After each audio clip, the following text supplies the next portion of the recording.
You're listening to WTIM, your information station. It's time now for your expanded local news. A late night drug investigation led to multiple arrests in the seizure of methamphetamine in Christian County. Taylorville Police Chief Dwayne Wheeler says his department worked with the Assumption Police on the case, which included a traffic stop and a search warrant executed around 1:30 in Assumption. The warrant was carried out safely with help from Christian County Sheriff's Office, Assumption Fire, and Echo Ambulance. There are 4 people that are facing charges. Clayton A. Langley of Assumption and Erica L. Zarodka of Assumption were arrested for possession of methamphetamine with intent to deliver between 15 and 100 grams. Rebecca Burke of Taylorville and Justin Bright of Taylorville were arrested for possession of methamphetamine. Chief Wheeler says the investigation is ongoing and more charges could be filed. Illinois continues to face a teacher shortage, and one statewide nonprofit is working to fill the gap. Golden Apple is now accepting applications for its accelerators and scholars programs designed to prepare the next generation of educators. Nearly 3,000 people are already enrolled in Golden Apple's teacher preparation efforts, but more are needed. A recent report from the Illinois Association of Regional Superintendents found that 4,000 teaching jobs in Illinois went unfilled for the current school year, and nearly 90% of school teachers say they're struggling with shortages. Golden Apple President Alan Mather says the programs are about just the training of teachers and more. He says they're designed to also support people who feel called to shape the lives of students and communities across Illinois. The Scholars Program focuses on high school seniors and early college students who want to teach. Scholars can receive up to $23,000 in financial assistance, plus hands-on classroom experience, a job placement help, and mentoring from award-winning teachers. For those who already have a degree or are changing careers, the Accelerators program provides a 15-month residency to fast-track participants into the classroom. The program covers tuition and fees, offers mentoring support, and also provides a $10,000 stipend during training. Golden Apple CEO Alicia Winkler says both programs are proven pathways into the profession, giving future teachers the preparation and confidence to succeed. Anyone interested in applying can find details online at goldenapple.org.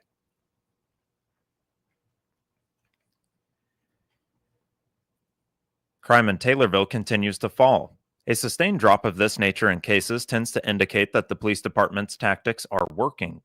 They point to efforts to engage the community and mentor members of the police force in lower ranks. The Halloween Bash is one of their community outreach events, and a glance at the calendar shows it is not too far away. The drop in crime does contain an exception for one category, but officials do have a plan to address it. Police Chief Dwayne Wheeler has his eyes both on the numbers and how his department got there. Having recently attended a conference with other law enforcement leaders, he says Taylorville sets an example across central Illinois. We are like the poster child of Central Illinois when it comes to helping people get into recovery and also crime reduction. Both of those go hand in hand, and also citizens engagement that we do have with our citizens has really putting all this together. Crime has just keep dropping, and mentoring our young officers is really huge to me to let this keep going. When I depart from Taylorville Police Department, I want someone to step in and keep this going and keep the legend going that crime is dropping, and we don't want it ever to be where it used to be with the meth and the crime. And I think I have the right people at my department that are truly professionals. The Taylorville Police Department is looking ahead to the Halloween Bash. They also intend to hold a smaller event before then, with both dates for both events still to be determined. Yeah, we have the Halloween Bash coming up, which is one of our biggest events of the year. The kids love it. It takes a lot of planning for that event, which is going on now. We are looking to do something smaller prior to Halloween, with the kiddos, and on the weekend. So we're it's kind of a secret right now. We're trying to put it together quickly, and we do have some support on that with some stakeholders here in Taylorville. So we want to do something for the kids, and I think this would be nice if we can get it done, and I believe we can. And then right after that will be the Halloween bash. And while crime overall has decreased in Taylorville, the opposite trend has occurred with respect to break-ins. Chief Wheeler says it's gone up around 4% within the last few years, but he is ready to make changes. I might have to adjust the way we patrol out in the stream, and I've been looking at what's been broken into, the times, the locations, like storage lockers and things like that at 2 or 3 in the morning. So I'm putting something together for the troops to start, patrolling these areas. And I've got a pattern of places that are being hit, and the places that have been hit are remote. It's hard. You can't see them from the street's view. So we're going to figure a way out to time. Now it's time. Sometimes you get out of the car and just walk a storage locker. So we got to do what we got to do. So we'll get that number back down.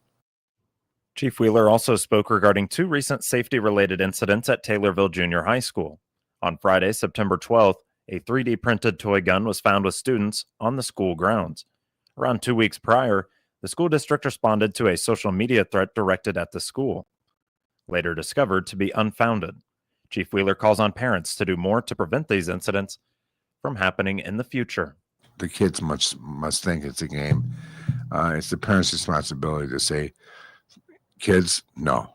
These 3D printers can make real guns, which, I didn't know much about the 3D printer guns until this recent event, and then I did some research on them, and it's just unbelievable what these 3D printers can produce. It's a gun. It's a gun. The one that was brought into the school and the kids were playing with, once you looked at it, you knew right away it was fake, but still it doesn't matter. We have a responsibility to do our due diligence on each and every case, and there will be consequences from the school, of course, and also from the criminal justice system. So I don't want to see kids get in trouble for making stupid decisions, and it's a parent's responsibility to say, hey, listen, no. More information on the Taylorville Police Department is available at taylorville.net/police department. Police Chief Dwayne Wheeler appeared as a guest on the WTIM Morning Show. This will conclude the first portion of your expanded local news, and it's brought to you by Taylorville Community Credit Union. This is Will Perkins with Taylorville Community Credit Union. Are you looking for a great CD rate? If you are, TCCU has amazing rates from our 7-month special to our 60-month CD. If you are looking for a great investment, now is the time to put your money to work in a TCCU CD. Our minimum deposit is $1,000. For more information, please contact us at any of our convenient locations in Taylorville, Pana, Hillsborough, Litchfield, or online at tccu.org. Dividends will be compounded monthly. A penalty for early withdrawal may be imposed. Fees could reduce earnings on the account. Member NCUA. September is National Food Safety Education Month. It's an initiative run by the Food and Drug Administration to educate people on how to prevent foodborne illnesses. There are simple steps people can take to keep themselves and others safe when preparing meals.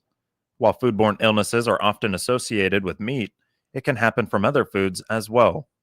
Lisa Peterson is a nutrition and wellness educator with the University of Illinois Extension. She says foodborne illnesses are more common than one might think.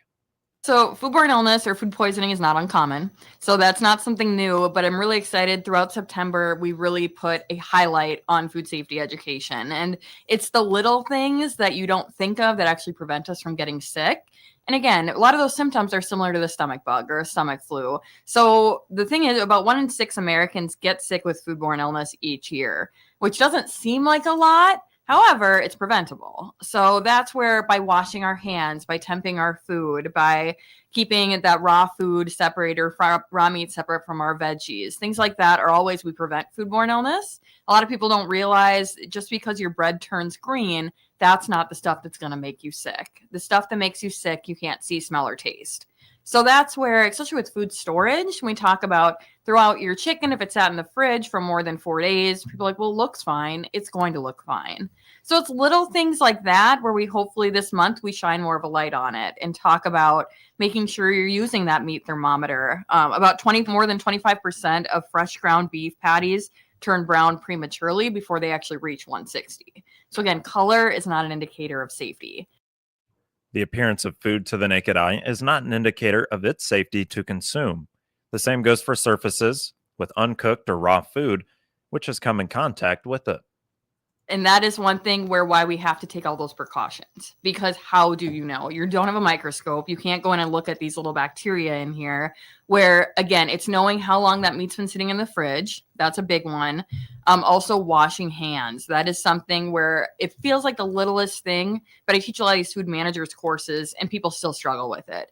And keeping your hands and washing them for at least 20 seconds or saying that happy birthday twice, things we learn in elementary school where people still struggle. One thing our food code really emphasizes too is your fingernails, because that's a lot where your germs are living. So when you wash your hands, making sure you are doing what we joke is claw to paw, put your hand into your nails to be able to get underneath them really well. So making sure you are scrubbing them really well, especially before you eat. That is a big thing. Think about that. What have you touched before you're now putting food into your mouth? So that's to make sure before you cook, before you eat, after you use the restroom, you are washing your hands, not just to prevent the flu, but also to prevent foodborne illness. When it comes to canning, there are steps to take for that process as well. In addition, it's necessary to apply some sort of acid to your product to make sure that acidity is right for storage for years to come. Something that comes up a lot because, again, we can't see this harmful bacteria. We're mostly scared of Clostridium botulinum or botulism during that time, which is the bacteria that survives without oxygen, but it's making sure you are canning the correct way. And that, because just because it seals doesn't mean you've canned it the correct way. So that's one thing we're trying to stop people from doing specifically with canning is they'll do something called open kettle canning, where they boil the product and then they'll put it into a cold jar, put the lid on it, and that's it. And that jar has to go into a boiling water bath or it has to go into a pressure canner because time and temperature are incredibly important there. So just because the lid seals does not mean it's safe. So that's especially we're getting into tomato season right now. That's kind of where we're in the midst. And we have a lot of people who question that because salsa, there's recipes out there where you can pressure can or you can boiling water bath, but you have to add an acid.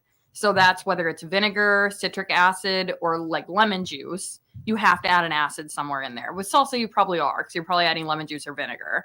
But that's one thing where there'll be people who just can't tomatoes, whole tomatoes. And they're like, I don't want to add acid. You have to because it's a borderline fruit where if you look at the pH scale, it falls between 4.6 and 5.2. So we need to get that acid lower or higher. So we need to get it below 4.6. FDA guidelines recommend freezing meat after they sit for a few days in the refrigerator. When it's time to use the meat, there are ways to thaw it and ways not to do so. Another thing we do as consumers is making sure you're thawing properly. So we talk about thawing food, the safe ways to do it. One that we recommend you do not do is putting things on a counter to thaw. And I still see it in our consumers. All people call, ask if it's okay. It is not because you're leaving it at room temperature. And that's what the bacteria loves. So thawing in your microwave, thawing in your oven, thawing in your refrigerator. That's the most common one is the bottom shelf of your fridge. But do not leave it on a counter to thaw. Because again, that harmful bacteria that you cannot see will be growing after about 2 hours sitting out. So it's already growing sitting out at 1 hour, but it doesn't become harmful until about 2 at room temperature. Really? Yeah. Okay. So can I assume then a worse way almost of thawing meat would be putting it in some hot water and leaving it? So for consumers, when we talk about that, especially when we talk about turkey, because that's one thing as we get into the holidays, is putting it in a wrapped container. The FDA and USDA are okay with that if it is in a container and you're changing out the water every 30 minutes. The University of Illinois Extension will hold a cooking class called Cooking from the Cabinets. It's scheduled for Friday, October 10th from 10:30 a.m. to 11:30 a.m. at Pana Community Hospital. So this is looking at kind of the meal planning side of things based on what you already have on hand, or how can we save money and be purchasing less, but being able to create multiple meals out of it. So this class is a lot of kind of brainstorming with it too. It's how do we meal plan and how do we make that food last longer based on what we already have. And we already kind of talked about it, but taking that inventory, what do you have on hand? And looking at ignoring those sell by, use by, best by dates and kind of going through it and figuring out what to do. As Americans, we throw out somewhere between 30 to 40% of our food. So it's really taking that time to be a little bit more conscious about the way we're meal planning, as well as using those canned goods, using things that we can still get those fresh fruits and vegetables through canned products or frozen products. More information on the University of Illinois Extension is available at extension.illinois.edu. Lisa Peterson appeared as a guest on the WTIM Morning Show.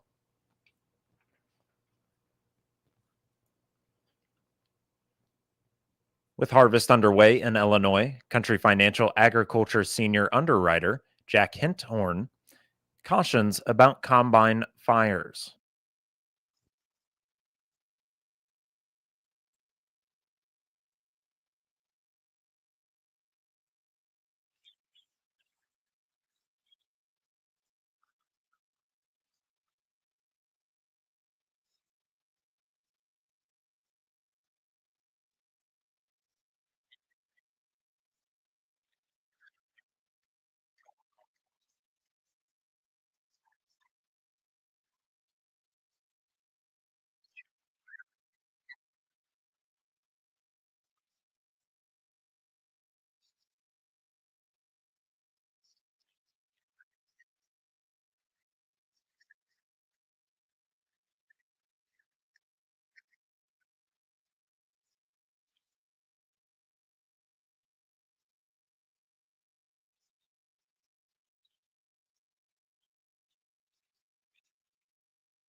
This week was National Farm Safety and Health Week.